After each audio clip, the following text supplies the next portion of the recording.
नमस्कार मित्रांनो, तुम्ही ही कथा कुठून बघत आहात ते कमेंटमध्ये नक्की लिहा। तुम्ही एक प्रश्न स्वतःला विचारा, खरेच म्हातारे होणे हा गुन्हा आहे का? ही कथा आहे मीरा देवींची, एक अशी आई जिने आपले संपूर्ण आयुष्य कुटुंबासाठी घालवले। सकाळची वेळ होती, स्वयंपाकघरात हलकी सूर्यकिरणे पडत होती। मीरा देवी कापणाऱ्या हातांनी चहा बनवत होत्या। त्यांच्या मनात एकच विचार होता, सुनबाई उठली तर काय होईल? तेवढ्यात दरवाजा जोरात उघडतो। रुबी आत येते, तिच्या डोळ्यांत राग होता। ती म्हणाली, ए म्हातारे, तुला किती वेळा सांगितले आहे, तू माझ्या किचनमध्ये येऊ नको। मीरा देवी घाबरून म्हणतात, बाळा, मी फक्त तुझ्यासाठी। त्या अजून बोलत होत्या की धाड कप त्यांच्या डोक्यावर आपटतो, त्यांचे कपाळ फुटते, गरम चहा त्यांच्या हातावर सांडतो। त्यांच्या डोळ्यात अश्रू येतात पण आवाज येत नाही। रुबी ओरडते, तू मरून का जात नाहीस? बोच आहेस तू। मीरा देवी शांत असतात, कारण त्यांना रडण्याचीही परवानगी नव्हती।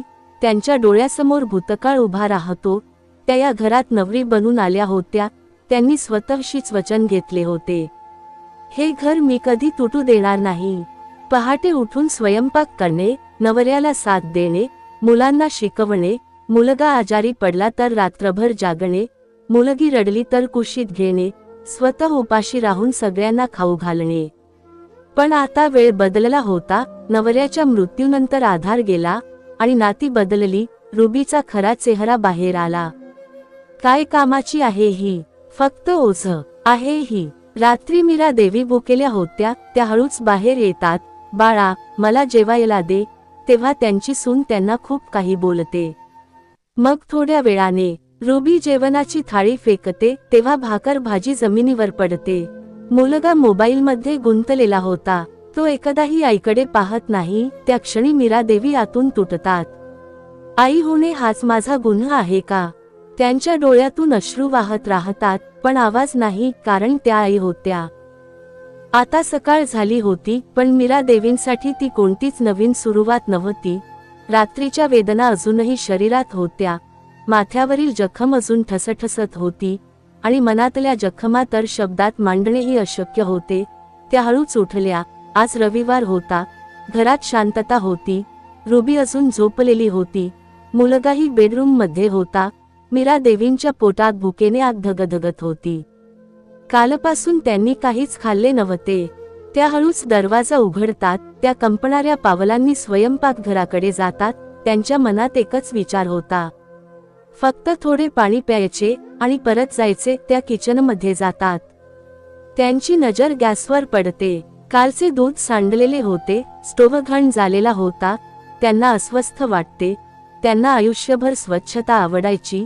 त्यांना वाटते, रुबी उठली तर पुन्हा माझ्यावरच ओरडेल। आणि त्या काही न बोलता कपडा घेतात, हळूच घर साफ करू लागतात। त्यांचे हात थरथरत होते, पण सवय जुनी असते। तेवढ्यात अचानक मागून जोरात आवाज येतो, ए म्हातारे! त्या दचकतात, हातातून कपडा खाली पडतो। रुबी रागाने धावत येते। तिचे डोळे लाल झाले होते, चेहरा रागाने भरलेला होता। तू पुन्हा माझ्या किचनमध्ये आलीस, तुला किती वेळा सांगितले आहे? ती पुढे येते आणि मीरा देवींचा हात घट्ट पकडते, इतक्या जोरात की त्यांच्या हातावर लाल व्रण उमटतात। मीरा देवी वेदनेने थरथरतात। बाळा, मी फक्त साफ करत होते, घाण होती म्हणून। रुबी जोरात त्यांच्यावर ओरडते, तू माझे दररोज काहीतरी बिघडवतेसच। माझ्या वस्तू तू कुठे पण ठेवतेस। मीरा देवी घाबरून इकडे तिकडे पाहतात। त्यांना काहीच समजत नाही। त्या फक्त हात जोडून म्हणतात, मी काहीच केले नाही बाळा। पण रुबीचे संतुलन पूर्णपणे बिघडले होते। ती त्यांना ओढत ओढत किचन बाहेर घेऊन येते आणि ती त्यांना लिव्हिंग रूम मध्ये फेकते। मीरा देवी जवळपास पडतात।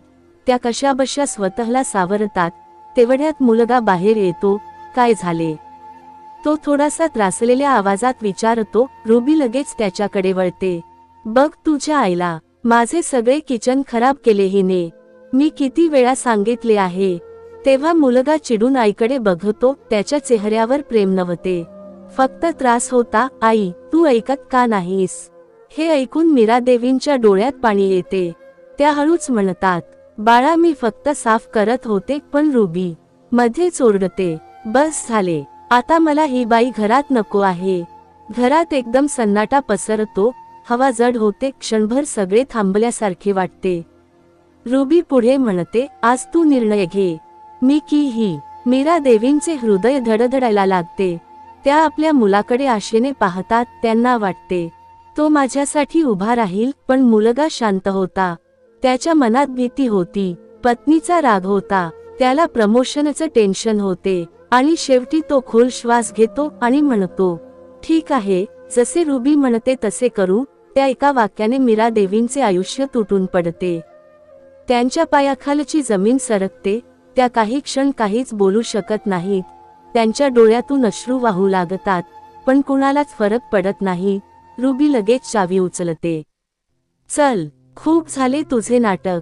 ती त्यांचा हात पकडते आणि जोरात ओढते. मीरा देवी ओरडतात, सुनबाई तू कुठे नेत आहेस मला?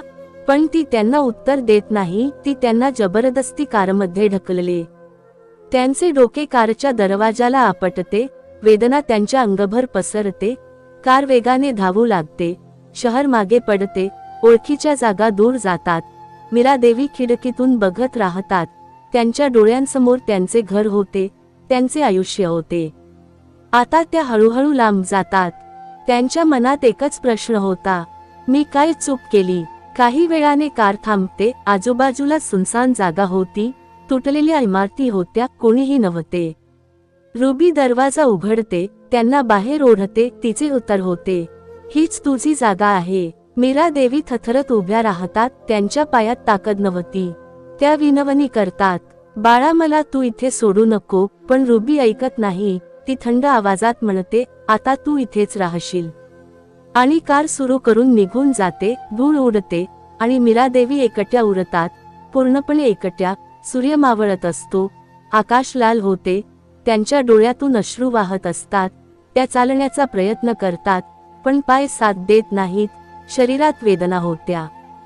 त्यांना पोटात भूक लागली होती. मनात अपमान होता. त्या काही पावले टाकतात आणि अचानक जमिनीवर कोसळतात. त्यांच्या डोळ्यासमोर सगळे फिरू लागते. भूतकाळ, वर्तमान सगळे एकत्र येते. आणि मग अंधार, पूर्ण अंधार होतो. त्या बेशुद्ध पडतात, एकट्या, सुनसान जागेत, जिथे त्यांच्यासाठी कुणीच नव्हते. संध्याकाळ निघून गेली. रात्र झाली आणि त्या सुनसान जागेत मीरा देवी बेशुद्ध अवस्थेत पडलेल्या होत्या. त्यांच्या कपाळावरचे सुकलेले रक्त, हातांवरच्या जखमा आणि चेहऱ्यावरची वेदना सगळे काही सांगत होते की त्यांनी किती सहन केले आहे. रात्रभर थंड वारा सुटला होता. कुत्र्यांचे आवाज येत होते, पण त्यांना शुद्ध नव्हती. दुसऱ्या दिवशी सकाळी काही लोक त्या भागातून जात होते. त्यांना दूरवर एक वृद्ध महिला पडलेली दिसली. ते लगेच धावत गेले. अगं बाई, ऐकताय का? त्यांनी हलवून पाहिले. मीरा देवी हलक्या आवाजात कराहल्या. त्यांनी लगेच पाणी दिले आणि पोलिसांना फोन केला. काही वेळात पोलिसांनी एक सामाजिक संस्था तिथे पोहोचली. त्यांनी मीरा देवींना उचलले. त्यांना गाडीत बसवले आणि हॉस्पिटलमध्ये नेले. डॉक्टरांनी तपासणी केली. शरीरात खूप अशक्तपणा आहे, जखमा आहेत आणि मानसिक धक्का खूप मोठा आहे. मीरा देवी हळूहळू शुद्धीवर येतात. त्यांच्या डोळ्यांत भीती होती. त्या आजूबाजूला पाहतात, मी कुठे आहे? एक सामाजिक कार्यकर्ती त्यांचा हात धरते. आई, तुम्ही सुरक्षित आहात. त्या शब्दांनी मीरा देवींच्या डोळ्यातून अश्रू वाहू लागतात. आणि त्या सगळे सांगतात, घरातील अपमान, मारहाण आणि कालचा प्रसंग, जिथे त्यांना रस्त्यावर सोडले, सगळे ऐकून पोलिसांनी लगेच केस दाखल केली. दुसऱ्या बाजूला घरात रुबी आणि विवेक बसलेले. रुबी अजूनही रागात, तिच्यामुळेच प्रमोशन गेले. विवेक शांत होता, पण आतून तुटलेला होता. त्याच्या मनात आईचा चेहरा फिरत होता. ती सुनसान जागा, तिचे अश्रू. तो स्वतःला विचारत होता, मी काय केले? तेवढ्यात दरवाजावर जोरात ठोका. विवेक दार उघडतो. समोर पोलीस होते.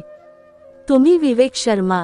हो, तुमच्या आईला आम्ही वाचवले आहे आणि तुमच्यावर गुन्हा दाखल केला आहे. तुम्हाला आमच्या सोबत यावे लागेल. दोघांचेही चेहरे पांढरे पडतात. रुबी घाबरते.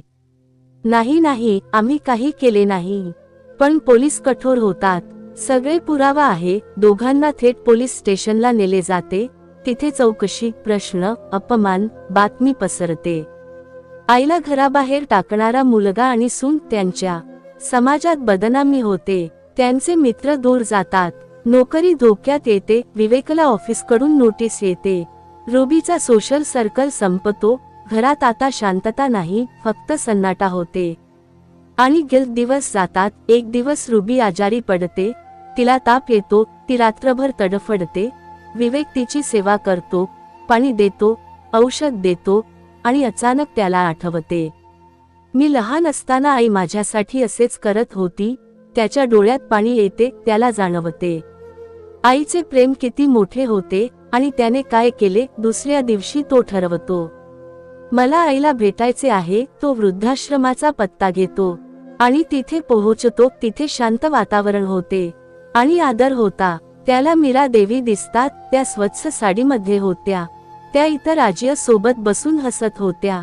तो धावत जातो. त्यांच्या पायावर पडतो. आई, मला माफ कर. मी खूप मोठी चूक केली. रुबीही रडत बसते. मला माफ करा. मीरा देवी शांतपणे त्यांच्याकडे पाहतात. त्यांच्या डोळ्यात राग नव्हता, पण एक खोल वेदना होती. त्या हळू आवाजात म्हणतात, मी तुम्हाला माफ करते. दोघांच्या चेहऱ्यावर आशा येते, पण पुढचे वाक्य सगळे बदलते. पण मी तुमच्यासोबत परत येणार नाही. तिथे सन्नाटा होतो. विवेक थरथरतो. आई, त्या पुढे म्हणतात, जिथे मला सन्मान नाही तिथे मी राहू शकत नाही. इथे मला शांती आहे, आदर आहे. त्यांच्या आवाजात पहिल्यांदाच ठामपणा होता. त्या पुढे म्हणतात, आई नेहमी माफ करते, पण स्वतःचा अपमान सहन करत नाही. हे ऐकून विवेक आणि रुबी पूर्णपणे तुटतात. त्यांना कळते, आता त्यांनी खरेच आई गमावली आहे.